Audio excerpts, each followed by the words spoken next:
నిన్న జరిగిన విలేకరుల సమావేశం నందు నేను అగ్రెసివ్‌గా ఉండే కుక్కలకు కారుణ్య మరణం కలిగించే నిర్ణయం గురించి నాకు తప్పుడు సమాచారం అందింది. అది చట్ట విరుద్ధం.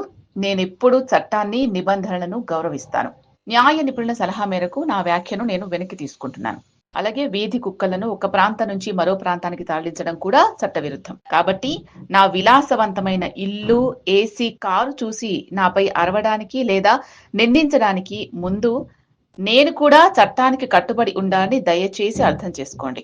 నా ఎన్‌జీఓ హెల్ప్ లైన్‌కొచ్చే సమాచారం మేరకు గాయపడిన జంతువులను రక్షించి, వాటికి మెరుగైన వైద్యం అందేలా మాత్రమే నేను చూడగలను. దయచేసి నన్ను దూషించడం, అవమానించడం ఆపండి.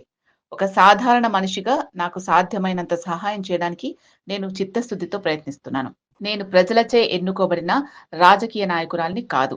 చట్టాలు చేసే వ్యక్తిని అంతకన్నా కాదు. కాబట్టి పరిష్కారాల కోసం నన్నడగొద్దు.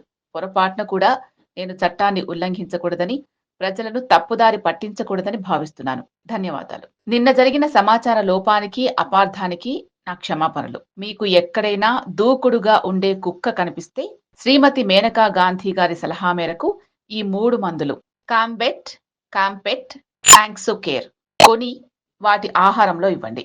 గమనిక, ఇది నా సొంత వైద్య సలహా కాదు. దయచేసి కాబట్టి దయచేసి మీ విచక్షణతో నడుచుకోండి.